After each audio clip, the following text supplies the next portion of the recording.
Tel Avivda katta signal. Ben Gurion aeroportida yonilg'i samolyotlari paydo bo'ldi.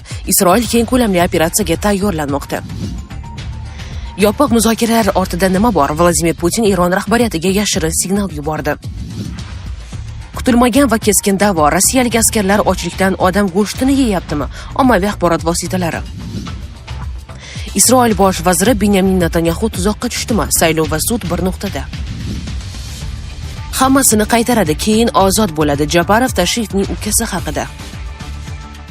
Sedanachi kompaniyasidan erkaklar uchun maxsus mahsulot. Prostamix erkaklar salomatligi uchun tabiiy yechim. Agar sizni prostata shamollashi, ichki diskomfort yoki turli noqulayliklar bezovta qilsa, unda Prostamix aynan siz uchun. Prostamix prostata faoliyatini qo'llab-quvvatlaydi va jinsiy zaiflik kabi muammolardan butunlay qutulishga yordam beradi. Eng muhimi, natijasini birinchi haftadayoq sezasiz. Batafsil ma'lumot olish uchun 55lik kodi bilan 503 2200 raqamlariga sim qoqing. Tel Avivda katta signal. Ben Gurion aeroportida yonilg'i samolyotlari paydo bo'ldi. Isroil keng ko'lamli operatsiyaga tayyorlanmoqda.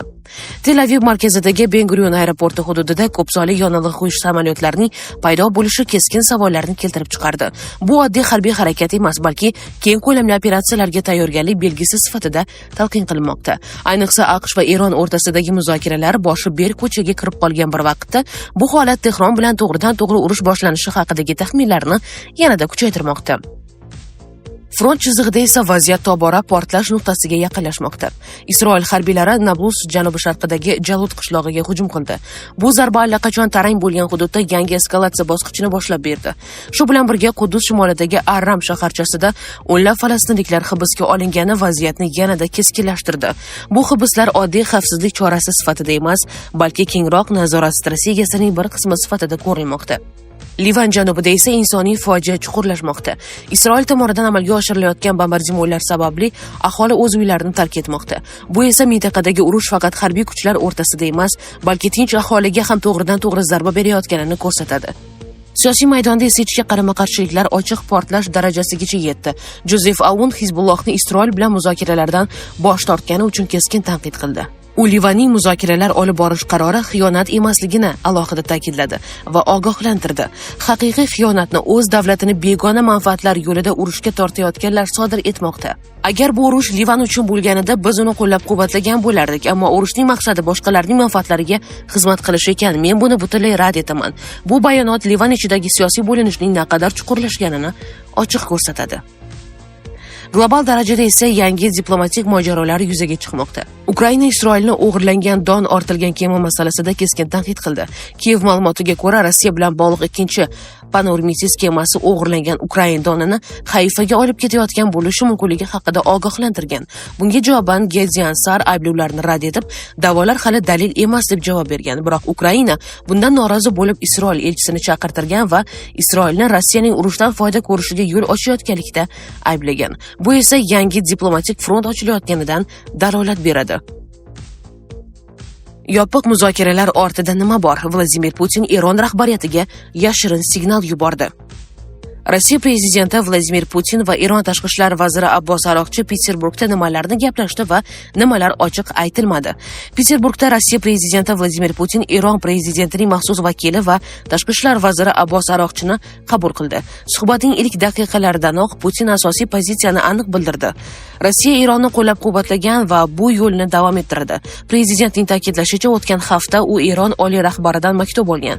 Shu munosabat bilan u samimiy minnatdorlik bildirib, Rossiya strategik hamkorlikni davom ettirish niyatida ekanini yana bir bor ta'kidlashni so'radi. Shu bilan birga Putin yangi oyatulloh Mujtabo Xomeneyga sog'liq va omad tiladi. Ayni paytda Amerika ommaviy axborot vositalari Eron rahbari og'ir jarohatlangani haqida xabar tarqatmoqda, ammo Tehron bu ma'lumotlarni qat'iy rad etmoqda. Rossiya rahbari Eron xalqining mustaqillik va suverenitet uchun kurashini jasurona va qahramonona deb baholadi. Uning so'zlariga ko'ra, Moskva Eron xalqi yangi rahbar boshchiligida Eron bu og'ir sinovlardan o'tib tinchlikka erishishga umid qilmoqda. Javob nutqida Aroqchi ham munosabatlarni eng yuqori darajadagi strategik sheriklik deb atadi. Uning ta'kidlashicha, barcha qiyinchiliklarga qaramay, ikki davlat o'rtasidagi aloqalar yanada mustahkamlanadi. Eron tashqi ishlar vaziri Rossiyaning yordami tufayli mamlakat harbiy davr qiyinchiliklarini yengilroq yengib o'tayotganini bildirdi. Ammo bu yordamning aniq ko'rinishi ochiq aytilmadi. Shu bilan birga Rossiyaning BMT Xavfsizlik kengashidagi qo'llab-quvvatlovchi pozitsiyasi hamda S-300 havo hujumidan mudofaa tizimlari muhim omil sifatida tilga olinadi. Aroqchi Rossiya va uning rahbariyatiga minnatdorlik bildirib, so'nggi voqealardan keyin shaxsan kelib vaziyat haqida hisobot berishga qaror qilganini aytdi. Suhbatning rasmiy qismi tugagach, kameralar o'chirildi va jurnalistlar zaldan chiqarildi. Shundan keyin ochiq aytilmagan masalalar yopiq eshiklar ortida muhokama qilindi.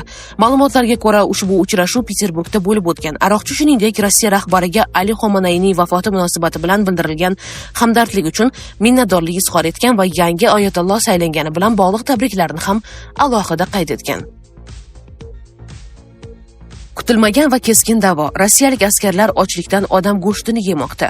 Rossiya armiyasida yuzaga kelgan oziq-ovqat tanqisligi tufayli kannibalizm, odam yoki hayvonning o'z turiga mansub boshqa individni yeyishi holatlari qayd etildi. Bu haqda Sunday Times xabar bergan.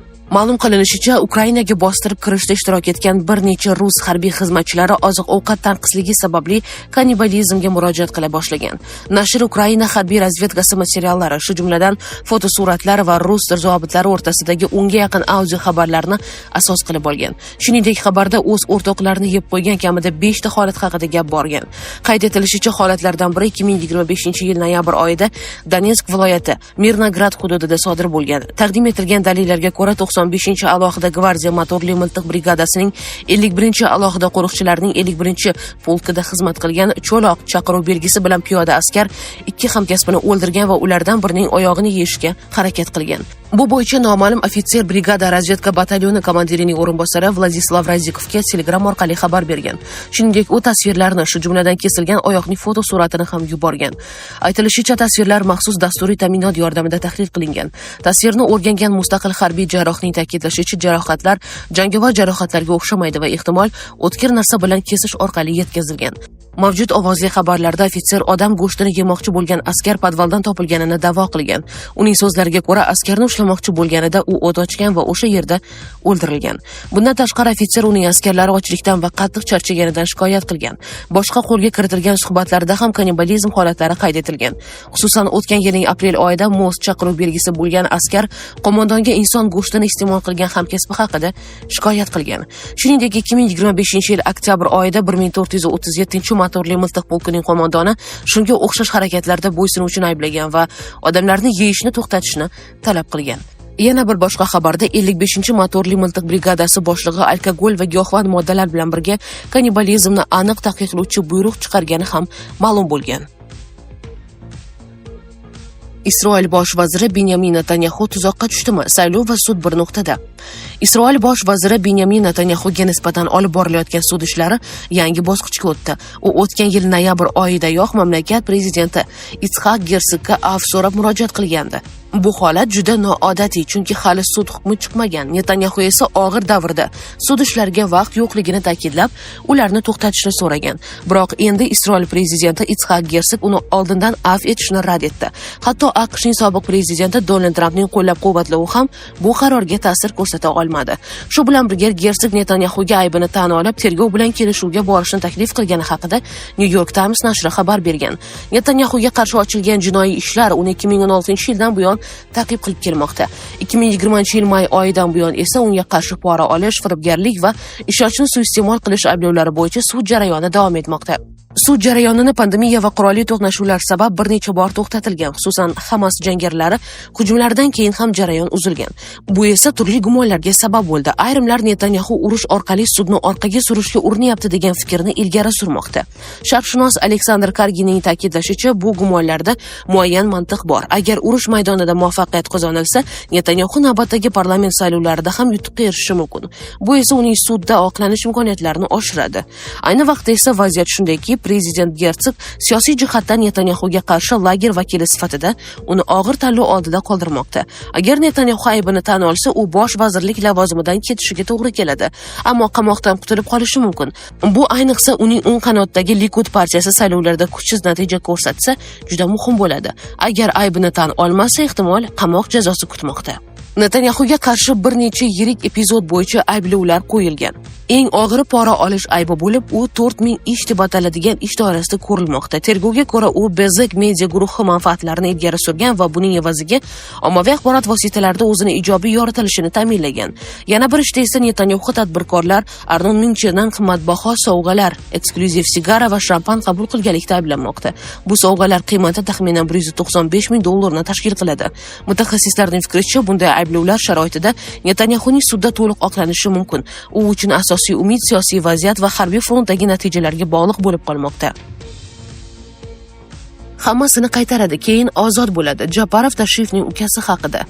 Qirg'iziston prezidenti Sadir Japarov Milliy xavfsizlik davlat qo'mitasi sobiq raisi Qamchibek Tashiyevning ukasi, hozirda hibsda saqlanayotgan Shoirbek Tashiyev haqida so'z ochib, Tashiyev bilan do'stligi uni javobgarlikdan qutulishiga ta'sir qilmasligini aytdi.